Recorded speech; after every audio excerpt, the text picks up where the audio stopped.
तो हम लोग नया टॉपिक स्टार्ट करें, that is wave optics.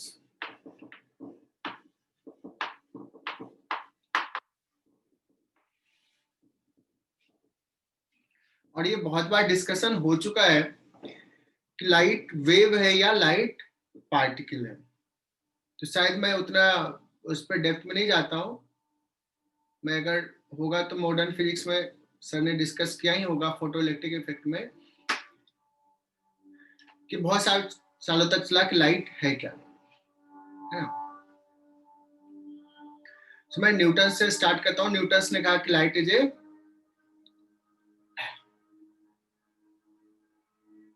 Light is A particle और एक मीडियम है जिसको उन्होंने कुछ ईथर नाम दिया था, और लाइट को पार्टिकल माना, जिसको कहा कॉर्पस्कुलर थ्योरी। कॉर्पस्कुलस नाम का पार्टिकल है जो बहुत ही टाइनी है, और कोई भी सोर्स है लाइट का वो कॉर्पस्कुलस पार्टिकल इमिट करता है। लेकिन बहुत सारे फिनोमेना उससे एक्सप्लेन नहीं हो रहे थे, बट लोग न्यूटन ने कह दिया कि लाइट इज ए पार्टिकल, तो पार्टिकल मान लिया सब लोगों ने। उसी के कंटेम्पररी एक साइंटिस्ट थे हाइगेंस नाम का, उन्होंने कहा कि लाइट इज ए वेव, और उन्हें कुछ थ्योरी लिखा। बट चूंकि न्यूटन का इतना इम्पैक्ट था उस समय कि न्यूटन के अगेंस्ट कोई नहीं जा सकता, किसी ने कहा तो कोई देखा भी नहीं। उनकी थ्योरी आई, किसी पेपर में पब्लिश हुआ, चला गया हाइगेंस का। लगभग 200 साल बाद यंग्स नाम के एक साइंटिस्ट आए थे, और उन्होंने एक एक्सपेरिमेंट किया। उसी एक्सपेरिमेंट को इस चैप्टर में पढ़ना है, तो जो मेन चीज पढ़ना है वो यही पढ़ना है, Young's double slit experiment. Short में बोलूंगा YDSE। यंग नाम के साइंटिस्ट ने किया, तो यंग्स डबल, 2 स्लिट था और एक्सपेरिमेंट।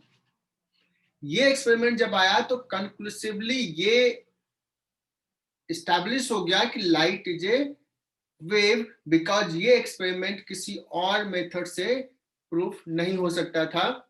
लाइट को वेव मान के प्रूव कर सकते हैं। सो ये सब लोगों ने मान लिया कि लाइट इज ए वेव। और भी बहुत सारी कहानी, हम इलेक्ट्रोमैग्नेटिक वेव पढ़ाऊंगा तो फिर से बताऊंगा ये सब कहानी। देन बाद में फोटो इलेक्ट्रिक इफेक्ट आया। हर्ट्ज ने कुछ एक्सपेरिमेंट किया था। मैक्सवेल ने कहा कि लाइट जो है वो है कौन सा वेव है, तो कौन सा वेव ये आया। तो मैक्सवेल ने बताया कि that is electromagnetic wave. Electromagnetic wave exist होता है, लेकिन उन्होंने प्रोड्यूस नहीं किया। प्रोड्यूस किसने किया? हर्ट्ज ने। हर्ट्ज जब एक्सपेरिमेंट प्रोड्यूस किया, वो दिखाया कि हाँ लाइट इलेक्ट्रोमैग्नेटिक वेव एग्जिस्ट करता है। और उसी एक्सपेरिमेंट में कुछ और भी चीज दिखा जिसको हर्ट्ज एक्सप्लेन नहीं कर पाया, बस लिख दिया कि ऐसा था। और उसको एक्सप्लेन करने के लिए जो थ्योरी की जरूरत पड़ी, उसी थ्योरी को बोलते हैं फोटो इलेक्ट्रिक इफेक्ट, जिन्होंने आइंस्टाइन ने उसको प्रूफ किया, मतलब उसको बताया। तो कहा जाता है कि जिस एक्सपेरिमेंट में बताया कि इलेक्ट्रोमैग्नेटिक वेव एग्जिस्ट करता है, वेव होता है, लाइट इज इलेक्ट्रोमैग्नेटिक वेव, जो हर्ट्ज ने एक्सपेरिमेंट किया था, उसी एक्सपेरिमेंट में ये भी था कि कहानी अभी बहुत बाकी है। उसी एक्सपेरिमेंट फोटो इलेक्ट्रिक इफेक्ट का भी कॉन्सेप्ट आया। तो फोटो इलेक्ट्रिक इफेक्ट जो फंडा है, जो तुम लोगों ने ऑलरेडी पढ़ चुके हो, वो तभी एक्सप्लेन होगा जब हम लाइट को पार्टिकल मानेंगे। तो बाद में फाइनली हुआ कि लाइट वेव है या पार्टिकल, एंड देन ये माना गया कि दोनों है, लाइट हैव बोथ नेचर। सो अभी इस चैप्टर में हम लोग पढ़ने वाले हैं वेव नेचर ऑफ लाइट।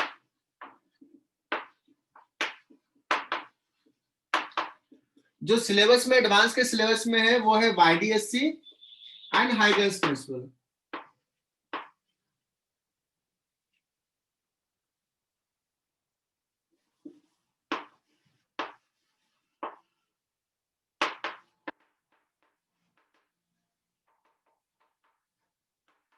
ये दोनों पढ़ना है।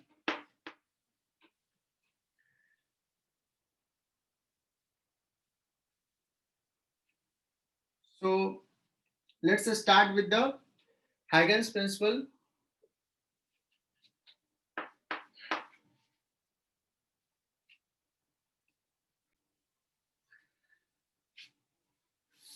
तो इस चैप्टर में जो हम लोग पढ़ने वाले हैं एडवांस में सिलेबस में ये है हाइगन्स प्रिंसिपल, देन उसके बाद जो हमने कहा कि YDSC सिर्फ एडवांस के लिए यही है, लेकिन मेंस में बहुत सारा चीज पढ़ना है इसमें।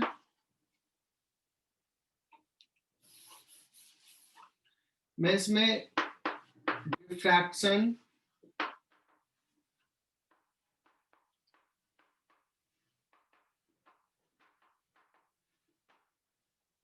डिफ्रैक्शन एंड पोलराइजेशंस ये भी पढ़ना है, ठीक है, और इस पे सवाल रहते हैं।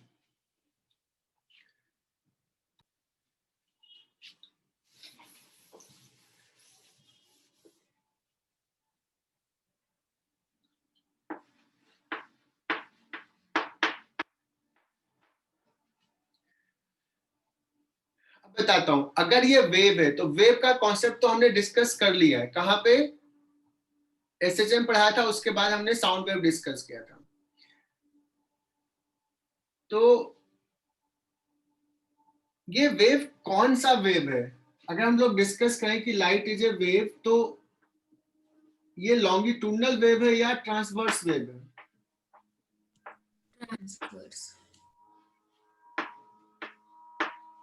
ट्रांसवर्स वेव है। इसके बारे में हम डिटेल और जाएंगे कब, जब हम इलेक्ट्रोमैग्नेटिक वेव पढ़ेंगे, बट थोड़ा सा आइडिया देता हूं कि अगर ट्रांसवर्स वेव है, किसका क्या चेंज होता है? Electric field and magnetic field changes with time.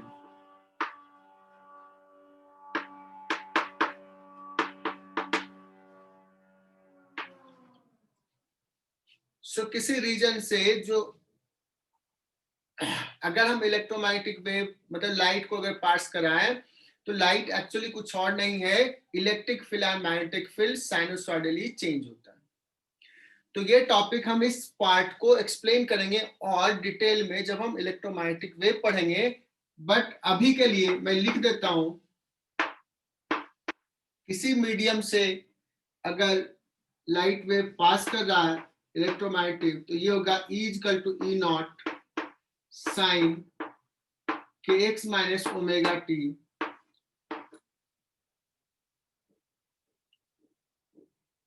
है ना।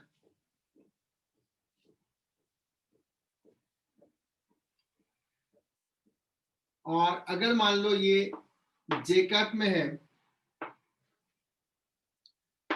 बी होगा बी नॉट साइन, अब इसको के एक्स माइनस ओमेगा टी भी लिख सकते हो, ये होगा के कैप में, और light propagates in direction of i cap.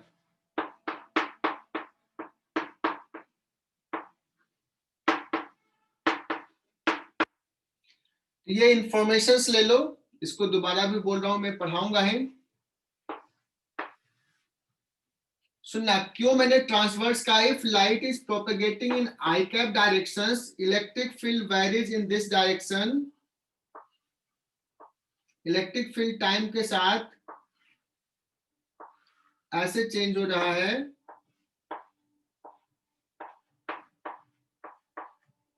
Electric field Y direction में कुछ है, इंक्रीज हुआ फिर घटते घटते जीरो हुआ, ये टाइम के साथ वेरिएशंस को दिखा रहा हूं मैं, ऐसे चेंज हो रहा है। मैग्नेटिक फील्ड जो चेंज होगा वो टाइम के साथ, या पोजीशन भी कहें तो ऐसे रहेगा, ऐसे चेंज होगा।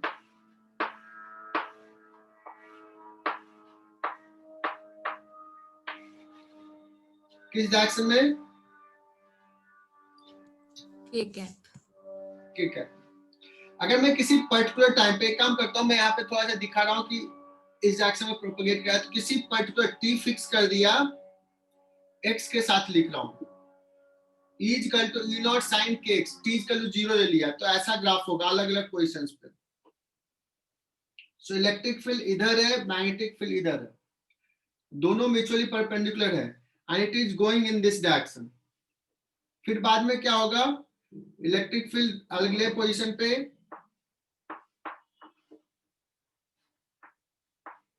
ये डायग्राम ड्रॉ कर लो, इसमें बहुत सारी इंफॉर्मेशन है। Electric field negative Y direction में यहाँ पे है, तो यहाँ पे ऐसा है।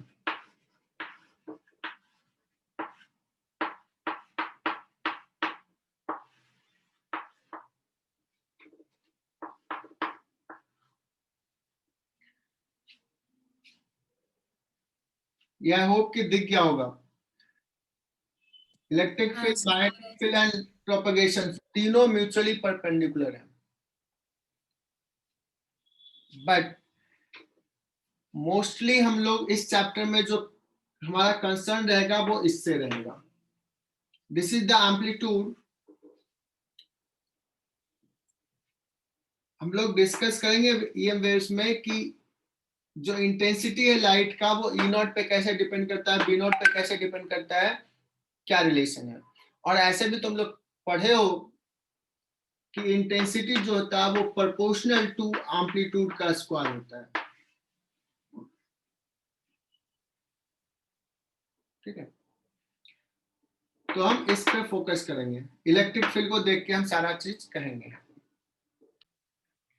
चलो मैं अभी समझाने की कोशिश ये कर रहा हूं कि लाइट वेव है, ये पता करने में, पता चलने में इतना टाइम क्यों लगा कि लाइट इंटरफेरेंस शो करता है। वाईडीएससी में क्या हुआ है कि वाईडीएससी एक्सपेरिमेंट में यंग्स ने ये दिखाया कि लाइट शोज इंटरफेरेंस, और इंटरफेरेंस के बारे में थोड़ा सा आइडिया हमने साउंड वेव इसमें लिया था कि वो वेव में होता है। और मैं याद दिलाता हूं कि अगर ये एक वेव पल्स है जो इधर जा रहा है और एक वेव पल्स इसी लाइन पे इधर आ रहा है, दोनों इंटरफेयर करके इस पॉइंट पे ऐसा बना देते हैं और फिर स्मूथली ऐसे चला जाता है, एक दूसरे को हार्म नहीं करता है, जो है अपना नेचर इंटैक्ट रखता है। इस पॉइंट पे इंटरफेयर किया, नेट जो हो जाएगा सबका रिजल्टेंट हो गया, फिर स्मूथली पास कर गया। क्या ये नेचर पार्टिकल में है? अगर दो पार्टिकल को ऐसे सेंड किया तो कोलिजन होगा, कोलिजन के बाद उसका अलग चीजें हो जाएगी, वो इंटरफेरेंस शो नहीं करता। Is it clear? हाँ सर। मैं इंटरफेरेंस पे आऊंगा।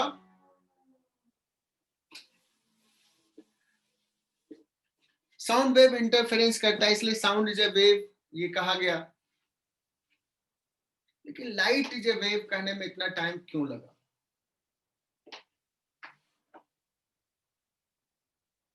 एक्चुअली रीजन इज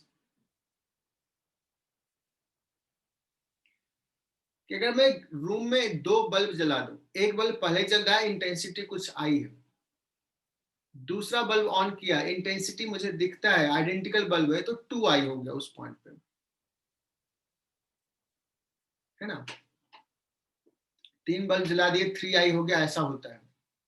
लेकिन अगर इंटरफेरेंस अभी मैं देखूंगा तो किसी को याद होगा कि कंस्ट्रक्टिव और डिस्ट्रक्टिव इंटरफेरेंस तुम लोगों को पढ़ाया था। किसी को याद है कंस्ट्रक्टिव इंटरफेरेंस? ए और ए मिलकर के एम्पलीट्यूड गया तो 2a हो जाता था, और इंटेंसिटी जो हो जाता था, एनर्जी जो हो जाता था, वो 4a हो जाता था। तो अगर इंटरफेरेंस होगा तो एनर्जी कहीं पे 4a हो जाएगा, कहीं पे 0 भी हो जाता है, जो कि लाइट वेव में मुझे नहीं दिखता है। एक्चुअली लाइट वेव का जो फ्रीक्वेंसी होता है वो फ्रीक्वेंसी बहुत हाई होता है, जो अभी हमने ओमेगा लिखा था दैट इज वेरी हाई। तुम जाकर के देखना क्या फ्रीक्वेंसी है लाइट का, विजुअल लाइट का। किसी को आइडिया है व्हाट इज द फ्रीक्वेंसी? किस रेंज में? 10, 50, 100, 10⁻14 क्या है?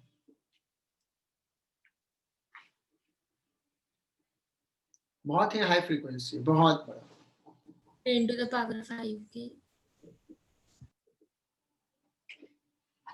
अगर किसी को नहीं पता चल रहा है तो इतना तो कर लो, C इक्वल टू क्या होता है? F lambda. मान लो लाइट की बात करते हैं, C कितना है? 3 × 10⁸ F इंटू लैम्डा, मान लो विजुअल लाइट के लिए ले रहा है, एक रेंज लेते हैं 500 नैनोमीटर। F कितना आ रहा है?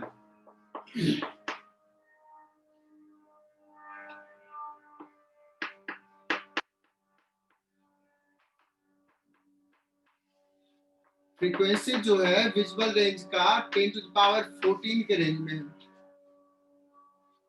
कैसे कितना बड़ा नंबर है।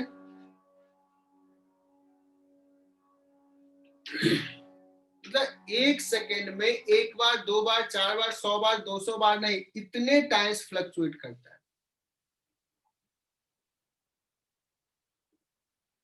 विजिबल लाइट का फ्लक्चुएशंस इस रेंज में है 1 सेकेंड में। अब सुनना,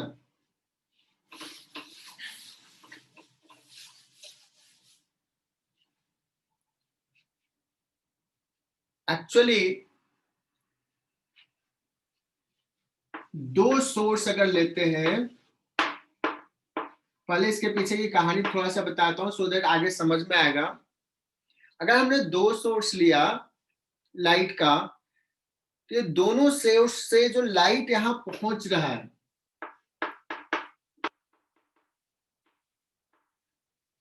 एक से I1, एक से I2, ये दोनों का कुछ फेज होगा। और फेज किसको बोलते हैं? तो अभी हमने लिखा था साइन kx - ओमेगा t।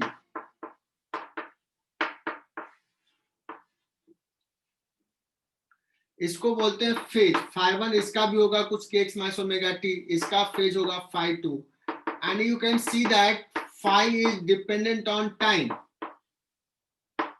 अगर हम x फिक्स कर दिया तो यहाँ पे टाइम के साथ ये फेज चेंज हो रहा है। इससे भी जो लाइट आ रहा है उसका भी टाइम के साथ फेज चेंज हो रहा है। अगर दोनों के बीच का φ1 - φ2 कहो, दोनों के बीच का phase at a particular position x fix कर दिया, अगर दोनों के बीच का फेज टाइम के साथ कांस्टेंट हो तो कहेंगे कि ये दोनों सोर्स कोहेरेंट सोर्स है। समझना इसको।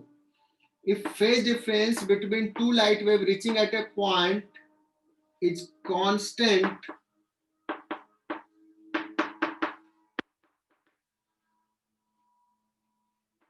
then the two source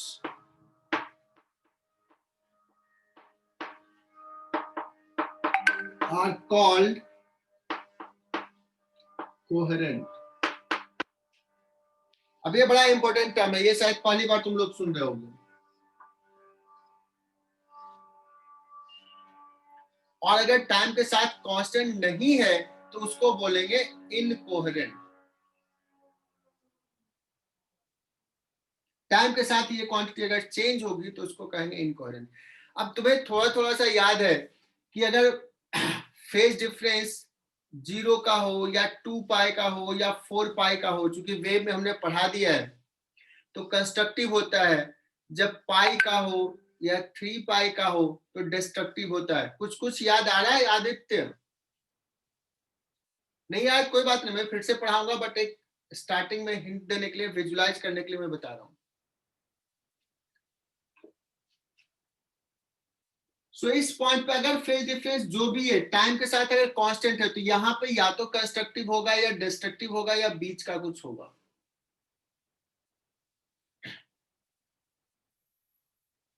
और जो होगा वो टाइम के साथ जो भी है फिक्स रहेगा। तो मुझे अगर 2 सोर्स हमने ऑन किया तो यहाँ पे मुझे कुछ दिखेगा, इंटेंसिटी अलग, यहाँ पे कुछ अलग दिखेगा, यहाँ पे कुछ अलग दिखेगा। अगर ऐसा अलग अलग होता तो हम कहते कि यहाँ पे इंटरफेरेंस हो रहा है, लेकिन हुआ क्या कि अगर दो सोर्स जो लाइट का है एक्चुअली में वो इनकोहेरेंट होता है, जो हम प्रोड्यूस करते हैं, दो अलग अलग सोर्स, दो बल्ब ऑन कर दिए, सेम स्पेसिफिकेशन है, सेम करंट ये किया, बट ये इनकोहेरेंट होता है बिकॉज जिस लेवल में प्रोड्यूस होता है, the way light is produced, तो वो अलग सोर्स अगर लोगे तो वो इनकोहेरेंट ही होगा, कोहेरेंट नहीं होता, ये समझना। फ्रीक्वेंसी भी सेम है, एवरीथिंग इज सेम, स्टिल दोनों सोर्स होता है इनकोहेरेंट। अगर ये इनकोहेरेंट है तो यहाँ पे ये फेज चेंज हो रहा है टाइम के साथ, तो कभी ये मैक्सिमम है, कभी ये मिनिमम है, कभी कुछ है, और इतना फास्ट रेट से चेंज होता है कि हम जो देख पाते हैं, मुझे तो यहाँ पे वो चेंज दिखता नहीं कि यहाँ पे कभी मैक्सिमम मिनिमम ये सब हो रहा है, मुझे तो एवरेज दिखता है, because fluctuation is so fast, because the source is incoherent. That's why scientist को ये बहुत टाइम लग गया कि हाँ एक्चुअली में यहाँ पे इंटरफेरेंस हो रहा है, लेकिन चूंकि सोर्स इनकोहेरेंट होता है इसलिए पता नहीं चला। अगर किसी ने कोहेरेंट सोर्स प्रोड्यूस कर दिया, कोहेरेंट का मतलब ऐसा सोर्स प्रोड्यूस करो जिससे जो लाइट वेव आ रहा है वो उसके बीच का फेज डिफरेंस जो भी है कांस्टेंट हो। अगर ऐसा हो गया तो हम देखेंगे कि हाँ यहाँ पे जो भी इंटरफेरेंस हो रहा है उसके कारण जो इंटेंसिटी आ रहा है उस फॉर्मूला से वो है, किसी पॉइंट पे कंस्ट्रक्टिव होगा, किसी पॉइंट पे डिस्ट्रक्टिव होगा, और वही काम यंग्स ने किया था। तो बच्चों मैं अभी कोहेरेंट और इनकोहेरेंट की बात किया, तो ये लिख लेना, जो लिखने वाली बात है वो लिखो। If phase difference is constant with time is called coherent, if changes with time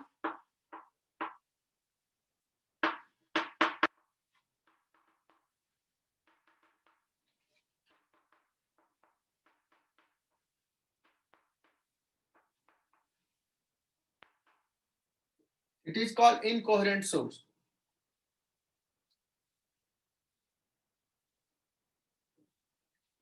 अगर दो फेज है, दो दो लाइट वेव आ रहा है, कोई पोजीशन फिक्स कर दिया तो एक्स तो फिक्स हो गया बच्चों,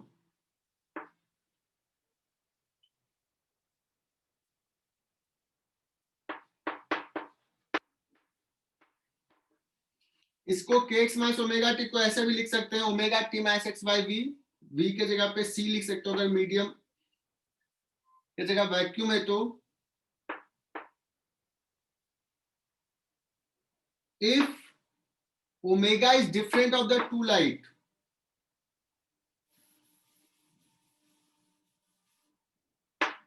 if omega is different of two light, the two source, then delta phi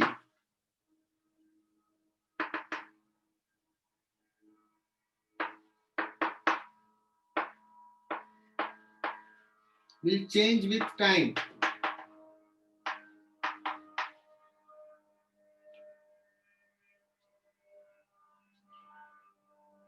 अगर इसका ओमेगा 1 रहेगा, दूसरे का ओमेगा 2 रहेगा, तो omega 1 minus omega 2 into delta t आएगा, so it will change with time.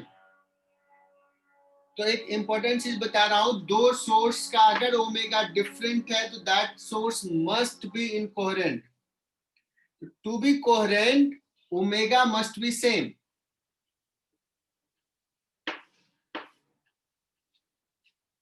This is necessary condition but not sufficient condition. मुझे लग रहा मैं यहाँ पे सही से नहीं बता पाया। अगर ओमेगा डिफरेंट है तो दो सोर्स तो इनकोहेरेंट होगा, तुम श्योर हो जाओगे, लेकिन अगर ओमेगा सेम है तो मैं बोला भी कि कोहेरेंट होने के लिए ओमेगा सेम होना जरूरी है, बट ओमेगा सेम है इट डजंट मीन कि दोनों कोहेरेंट होगा, बिकॉज उसका प्रोडक्शन एटॉमिक लेवल पे जो होता है, कब वो फोटॉन्स निकल रहा है, तो बहुत सारी चीजों पर डिपेंड करता है। तो ओमेगा इनफैक्ट सेम है तो भी वो कोहेरेंट नहीं होता है। इतना समझ में आया? Two source to be coherent, omega must be same. This is necessary condition but not sufficient condition. मैंने मान लिया कि लाइट इज ए वेव, तो हाउ लाइट प्रोपगेट्स, एक टर्म मैं बता रहा हूं that is important, that is called wave front. Sound wave में थोड़ा सा तुम लोगों ने पढ़ा होगा वेव फ्रंट क्या होता है। समझने के लिए बताता हूं कि पानी में तुम अगर स्टोन डालते हो तो एक रिपल्स बनता है सर्कुलर शेप का, है ना। तो उस पे देखोगे तो एक पॉइंट होगा, एक सर्कल बनेगा जहां पे सारे वाटर का पार्टिकल जो अपने अपने मैक्सिमम पे है, फिर उसके बाद सब अपने मीन पे है, फिर सब नीचे है। तो इस टाइप का जो रिपल्स बन रहा है उसी को हम लोग कहते हैं वेव फ्रंट। वेव फ्रंट का मतलब locus of the point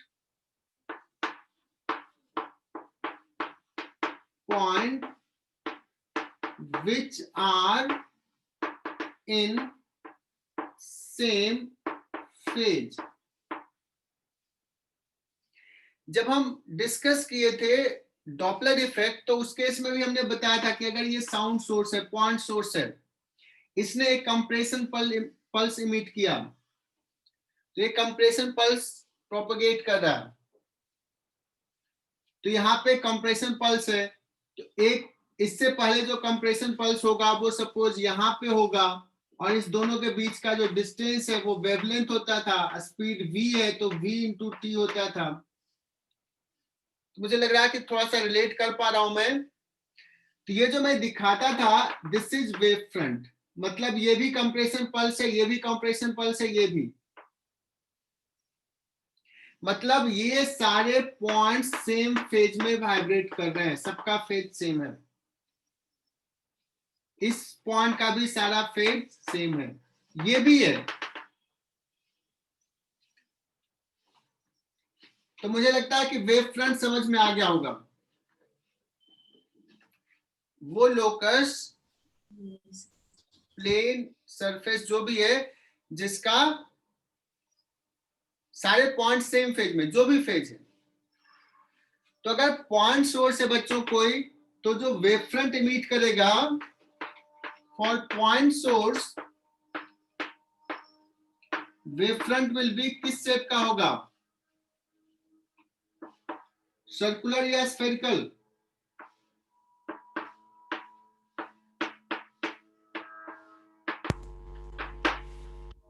Wave front will be of a spherical shape।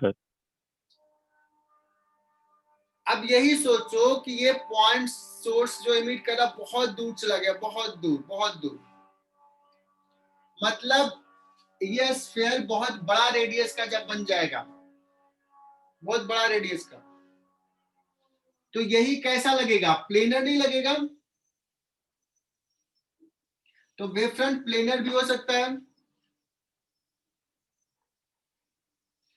और यहां से देखना स्फेरिकल है, और वेव प्रोपोगेट किधर कर रहा है, इधर। Wave is travelling in this direction, that means wave front के परपेंडिकुलर डायरेक्शन में, and wave travels perpendicular to wave front।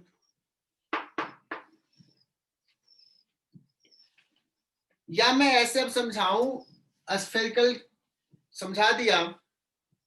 अगर कोई ऐसा सोर्स है जिसे सपोज एक बड़ा सा ड्रम लिया, बहुत बड़ा सरफेस ये, और साउंड वेव से समझाता हूं, ऐसे ऐसे फ्लक्चुएट करे, तो ये पूरा ऐसे गया, कंप्रेशन पल्स इमिट किया, फिर पीछे आ रहा है फ्रैक्शन पल्स, ऐसे ऐसे कर रहा है, उस केस में वेव फ्रंट जो होगा वो प्लेनर होगा।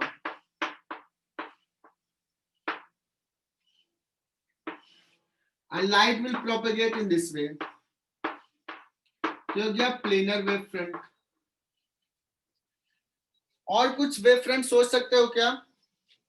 एक सोर्स मान लो लाइन सोर्स है, लाइन सोर्स, तो उस केस में वो कैसा वेव फ्रंट इमिट करेगा? सिलिंड्रिकल। सिलिंड्रिकल। तो ये 3 वेव फ्रंट मैंने बताया। लाइट वेव कैसे प्रोपोगेट करें? यहाँ पे ऐसे, ये सोर्स है, ऐसे ऐसे ऐसे। ये मैं इसलिए बता रहा हूँ कि कभी कभी ऐसे सवाल में अगर कुछ आ गया कि अगर वेव फ्रंट स्फेरिकल है तो इंटेंसिटी कह सकते हैं कि this will be proportional to 1/r²।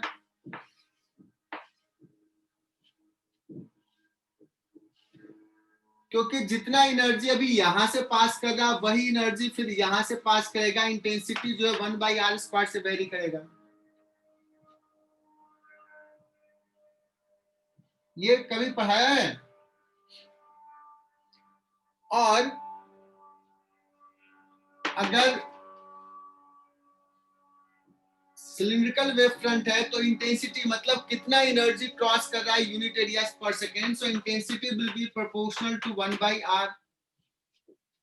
और अगर प्लेनर है तो जितना एनर्जी इससे क्रॉस किया उतना एनर्जी इससे भी क्रॉस किया, that means intensity is independent of r।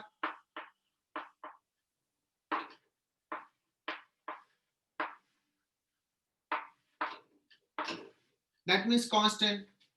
क्या ये समझ में आ गया?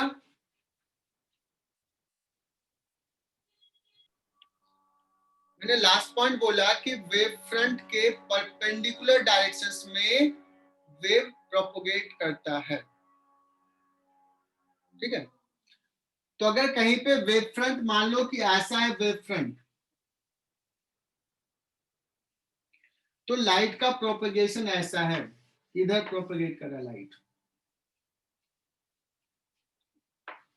जैसे अगर मैं कहूं कि this is the ray optics में तुमने ऐसे दिखाया था, light rays, parallel light rays are coming in this way. If I ask you कि what is the wave front, तो कहोगे सर वेव फ्रंट ऐसा है। समझा? ये ड्रॉ कर लो, दिस इज रे डायग्राम ऐसे ड्रॉ करते थे। अगर मैं कहूं कि एक पॉइंट सोर्स है, light wave it is emitting in this वे,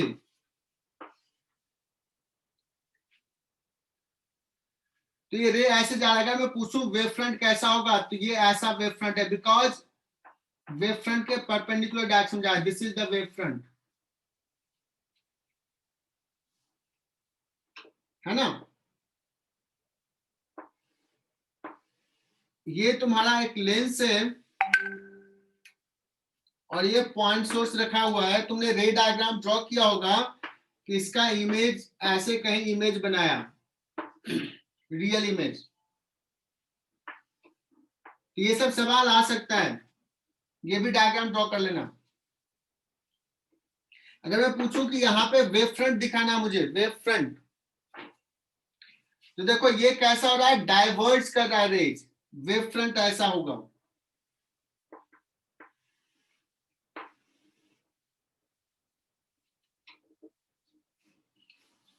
इसके परपेंडिकुलर डायरेक्शन में वेव ट्रेवल कर रहा है। यहाँ पे वेव फ्रंट कैसा होगा,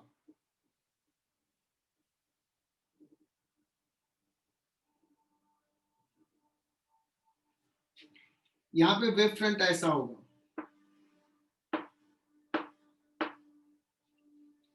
फिर लाइट रेज यहाँ कन्वर्ज किया, फिर आगे बढ़ाया, फिर कैसा होगा, फिर ऐसा होगा वेव फ्रंट। समझ में आया ये डायग्राम?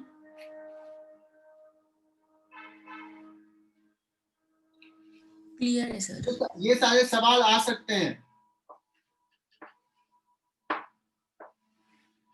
बोल देगा कि यहाँ पे फोकस है और फोकस पे एक पॉइंट सोर्स रखा हुआ है, this is emitting light in this direction. और ऋषभ तूने पूछा था कि कैसे हम वेव फ्रंट प्लेनर का एक एग्जांपल बताओ। तुम्हें बता रहा हूं, अगर ये फोकस पे है, तुम्हें पता है कि आफ्टर रिफ्रैक्शन क्या होने वाला है रेज, डाइवर्ज। पैरेलल हो जाए। प्रिंसिपल एक्सिस होगा कि नहीं? मतलब अगर मैं पूछूं कि वेव फ्रंट कैसा होगा तो वेव फ्रंट ऐसा होगा। ये है वेव फ्रंट, रेड कलर से दिखाया। ये सब एग्जांपल तुम अपने नोटबुक में ड्रॉ कर लो तो अच्छा रहेगा, ऐसे सवाल आ सकता है। रहेगा कि एक लेंस है और यहाँ पे सोर्स ऐसे ऐसे दे दिया कि ये वेव फ्रंट है, बताओ रिफ्रैक्टेड वेव फ्रंट कैसा होगा शेप का?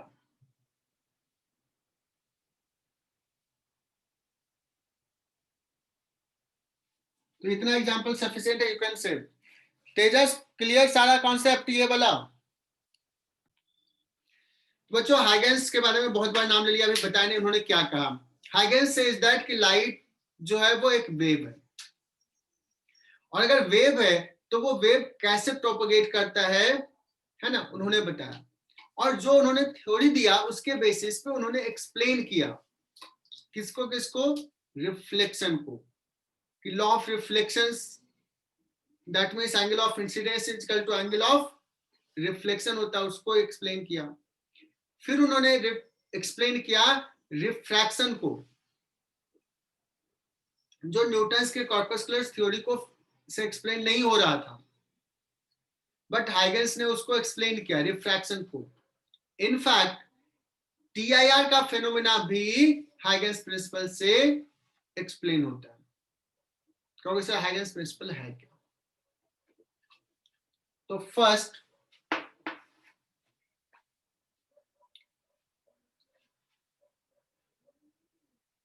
उन्होंने बताया कि how wave propagates.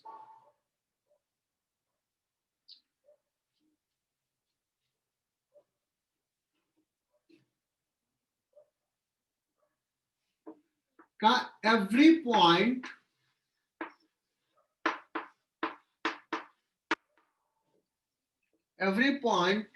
of a wavefront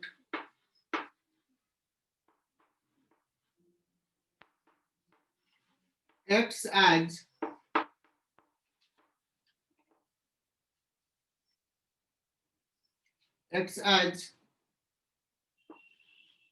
a point source, secondary point source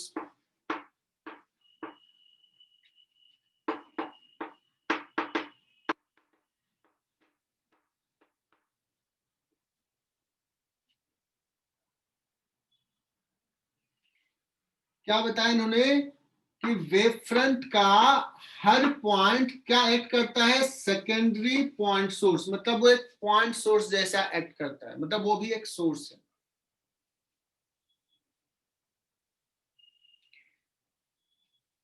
और अगर सोर्स है so it emits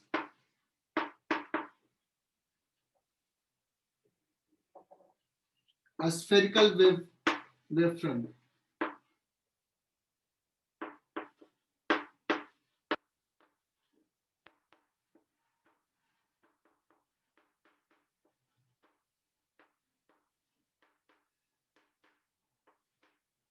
Called wavelets. अब इसको समझाऊंगा। तो हाइगेंस क्या समझाना चाह रहा है कि कैसे वेव प्रोपोगेट करता है, उसके लिए उन्होंने कुछ बताया फंडा, ये होता है। दूसरा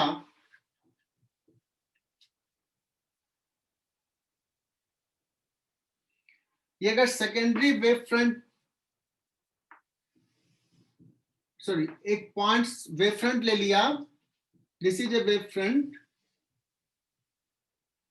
और इसका हर पॉइंट, ये पॉइंट, ये पॉइंट, ये पॉइंट, ये पॉइंट, ये पॉइंट, ये पॉइंट, ये पॉइंट, सारे पॉइंट एक पॉइंट सोर्स है, उन्होंने बताया। अब ये पॉइंट सोर्स है तो ये एक स्फेरिकल वेव फ्रंट इमिट करेगा।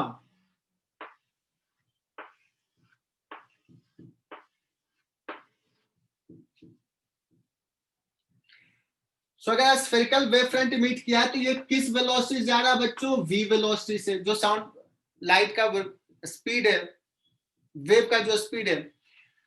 तो अगर t इक्वल टू 0 पे ये हमारा वेव फ्रंट था, ये wave front t equal to 0 पे था, और ये पॉइंट सोर्स इमिट किया t इक्वल टू 0 पे एक वेवलेट्स, तो टी टाइम पे ये वेवलेट्स का रेडियस क्या होगा? What will be the radius?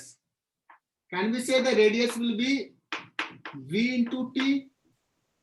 हाँ सर। v इंटू टी का वेवलेट्स हो गया अभी। तो मुझे ये बताना है, हाइगेंस ने ये ट्राई किया कि जो wave front t equal to 0 पे अभी है, वो वेव फ्रंट t टाइम पे किस शेप का होगा, कैसा होगा। तो उन्होंने कहा कि ये जो वेवलेट्स इमिट किया है, तो t टाइम में ये वेवलेट्स इतने रेडियस का होगा। सो कॉमन टेंजेंट जो होगा सारे वेवलेट्स का, common tangent, this is the new wave front.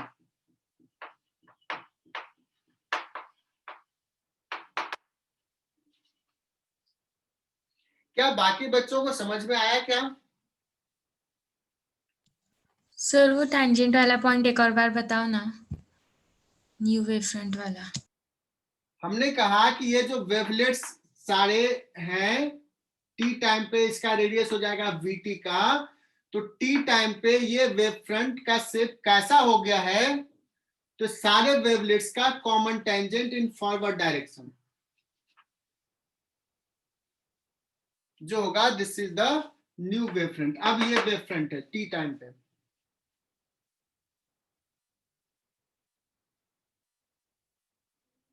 बस यही लाइन तो लिखना है। तो सेकंड पॉइंट क्या हुआ? पहला उन्होंने बताया point source, secondary point source, it emits a spherical wave front, common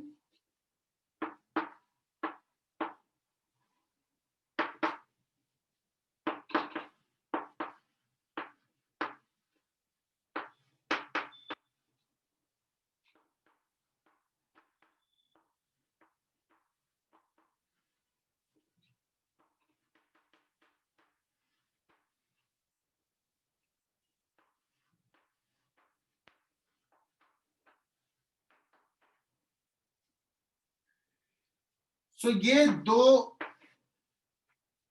points उन्होंने बताया और कहा कि इसी के बेसिस पे ऐसे वेव प्रोपोगेट करता है, और इसके बेसिस पे उन्होंने रिफ्लेक्शंस को शो किया, रिफ्रैक्शंस को शो किया, टीआईआर को बताया।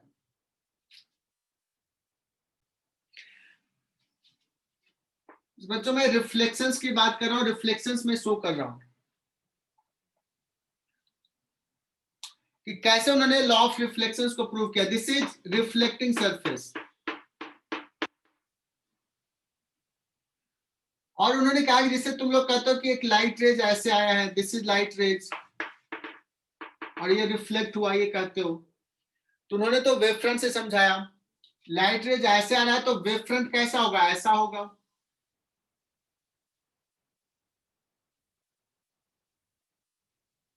This is wave front.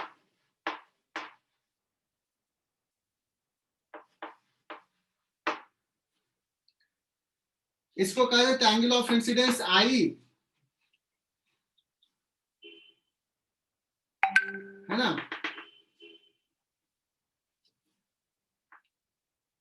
तो ये एंगल भी आई हो जाएगा क्या?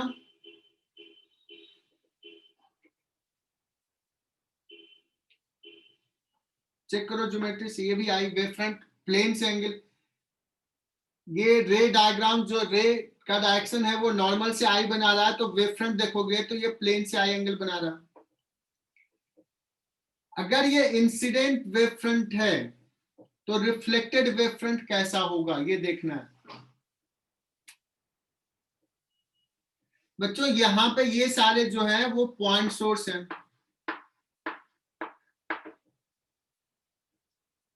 अब t इक्वल टू 0 पे ये वेव फ्रंट है।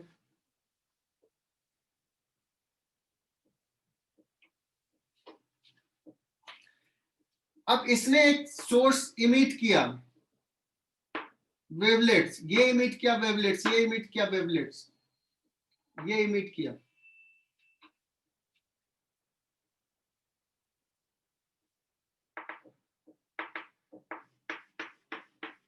ये पॉइंट जिस समय यहां पहुंचा है, इसके कारण जो वेवलेट्स इमिट हुआ यहां पहुंचा है, इसका रेडियस कैसा होगा, इतना होगा। इससे नॉर्मल ड्रॉ कर दिया, ये नॉर्मल। तो जिस समय ये वेव फ्रंट यहां पहुंचा है उस समय इसने जो वेवलेट्स इमिट किया था इसने, तो अगर ये v स्पीड से चल रहा है तो vt इज द डिस्टेंस इसका, और ये वेवलेट्स यहां पहुंच गया अभी, इसका जो इमिटेड वेवलेट्स है वो कैसा होगा इसका, तो ये तो अब नीचे जा नहीं सकता है, तो ये क्या होगा ऊपर ही जाएगा। तो इसको सेंटर लेकर के vt डिस्टेंस का एक सर्कल बनाओ।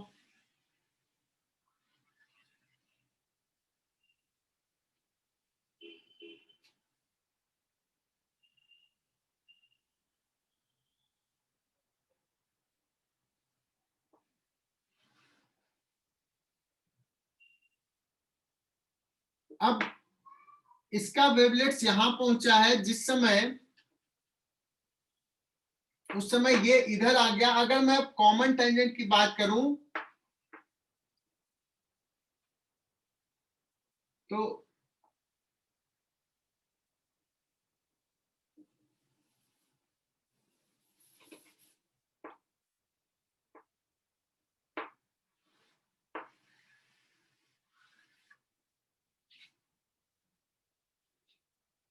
मैं कहूं कि ये वेव फ्रंट ऐसे आ गया इस टाइप से,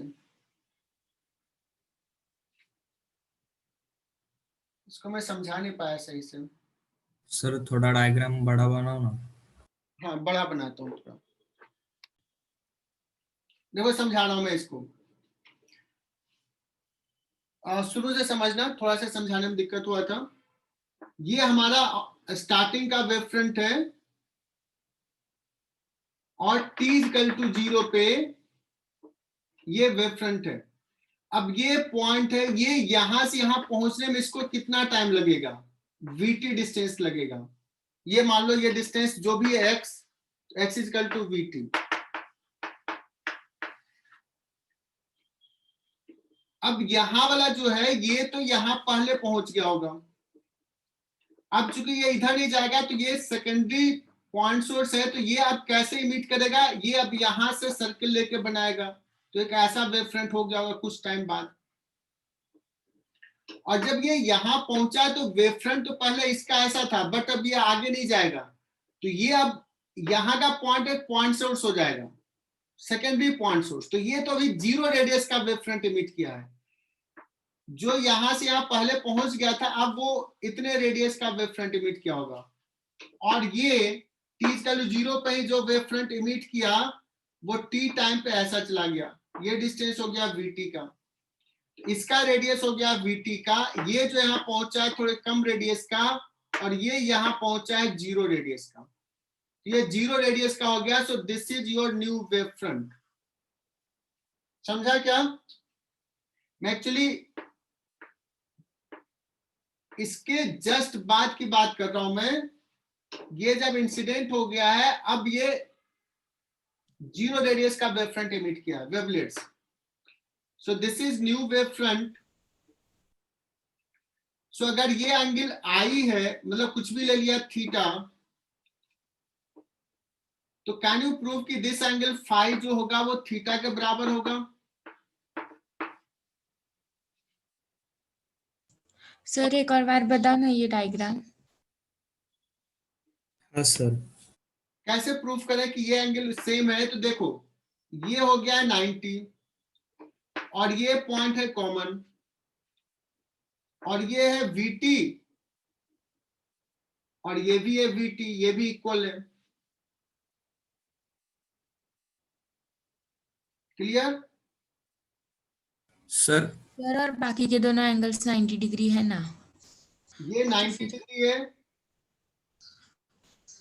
ये 90 डिग्री है, ये साइड कॉमन है, ये साइड कॉमन है, तो क्या हो जाएगा, कॉन्ग्रुएंट ट्रायंगल हो गया। दैट मींस हाँ angle is equal to this angle, तो ये हो जाएगा एंगल ऑफ इंसिडेंस और ये हो गया एंगल ऑफ रिफ्लेक्शन, दोनों इक्वल हो गया। समझा क्या ये? सर्कल है ना, वो जो आपने छोटा बनाया उसका भी एक और बार बता दो ना क्या होगा एग्जैक्टली मैं वो बड़े से। फिर से इसको समझा देता हूं, फिर से। ये ज्योमेट्रिकल कंस्ट्रक्शन है, देखना पहले ये तो रिफ्लेक्टिंग सरफेस है, और वेव फ्रंट कैसा है, वेव फ्रंट ऐसा है, ये बहुत सारे पॉइंट सोर्स हैं।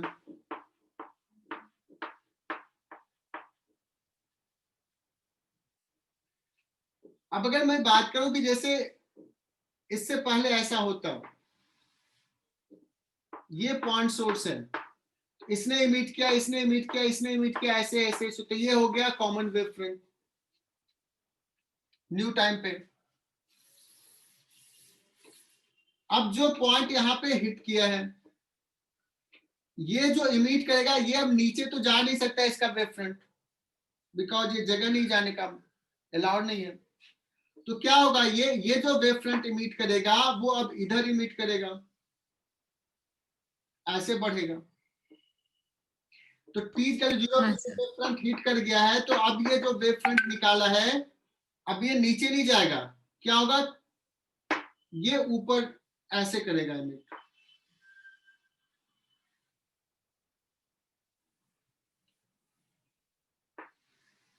कितने का करेगा ये, टी टाइम पे ये कितना डिस्टेंस होगा, वीटी का। अब ये जो है, ये वेव फ्रंट इसने जो इमिट किया, ये यहां तक पहुंच गया होगा टी टाइम से पहले। मान लो ये पहुंचा यहाँ पे टी टाइम पे,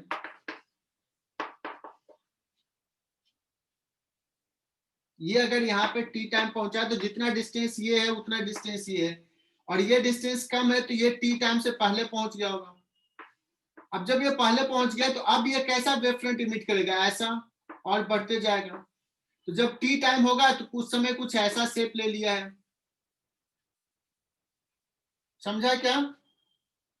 हाँ सर।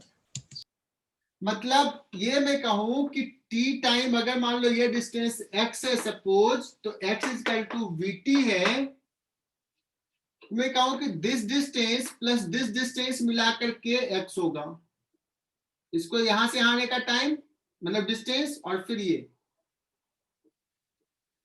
और ये जब वेव फ्रंट यहां पहुंचा, तो ये अब नीचे जाएगा नहीं,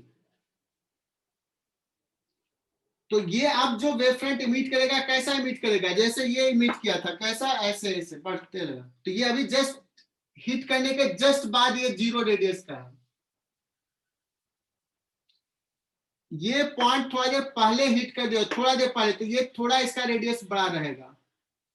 ये क्लियर हुआ क्या, ये थोड़ा देर और हाँ सर। होगा, ये थोड़ा और बड़ा रेडियस का होगा। और ये अभी इस पॉइंट से इस पॉइंट तक की बात कर रहे हैं, ये सबसे पहले हिट किया था इतने में, तो ये वीटी रेडियस का होगा। सो this is your common tangent.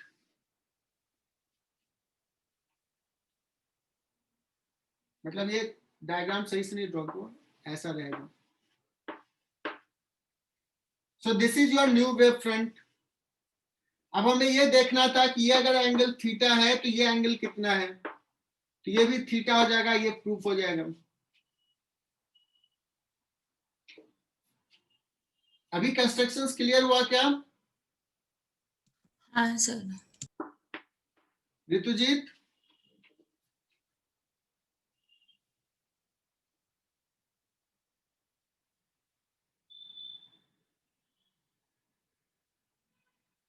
चलो, सो ये लॉ ऑफ रिफ्लेक्शन प्रूफ हो गया। कोई सा रिफ्रैक्शन प्रूफ होगा क्या, एक्चुअली ये मैं कभी ये वाला क्लास में बहुत सालों से कराया नहीं था, इसलिए मुझे ड्राइंग में थोड़ा दिक्कत हुआ। जनरली मुझे लगता था रिफ्लेक्शन आसान है, रिफ्रैक्शन में करा देता था। रिफ्रैक्शन देखो और आराम से प्रूफ हो जाएगा।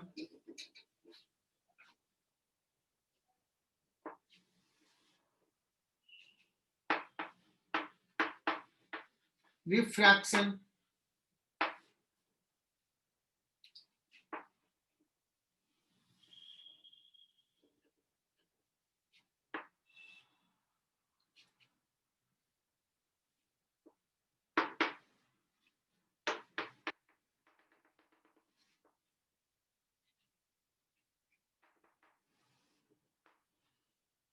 इसमें स्पीड सपोज v1 है ना। अब बताओ जब रिफ्रैक्शन हो रहा है दैट मीन्स ये जो आया अब ये वेव इधर इमिट करेगा, तो ये इसका वेव फ्रंट ऐसे ऐसे ये ऐसा वेव फ्रंट होगा। इसमें स्पीड है v1 तो x इज इक्वल टू जो लिखेंगे v1 इंटू टी लिखेंगे।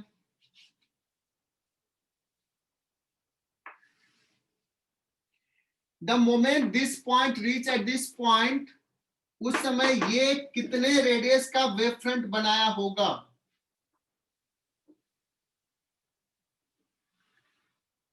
What will be the radius of this wave front when this reach at this point? तो ये x डैश जो होगा वो कितना होगा v2 into x by v1। Is it correct?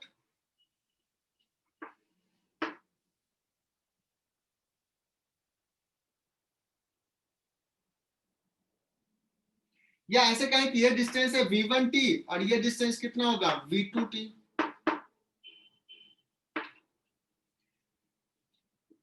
अब यहाँ पे ये अब जीरो रेडियस का वेव फ्रंट इधर इमिट किया, ये वाला पॉइंट जो है थोड़ा पहले पहुंच गया होगा यहाँ पे, फिर ये इस मीडियम में कर रहा होगा।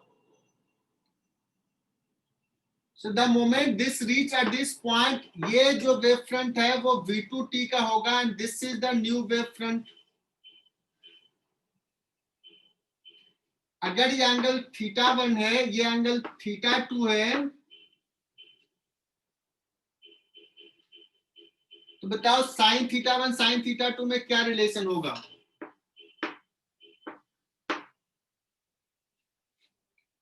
How will you write sin θ1? Sin θ1 is equal to, this is 90 v1t upon ये पॉइंट देता हूं AB।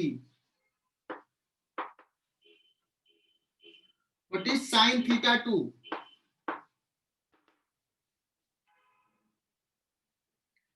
Sin θ2 is this।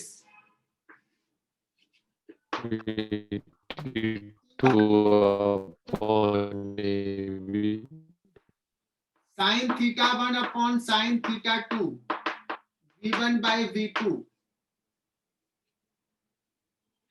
that is equal to क्या हो जाएगा μ2 by μ1। तो यही स्नेल्स लॉ था, μ1 sin θ1।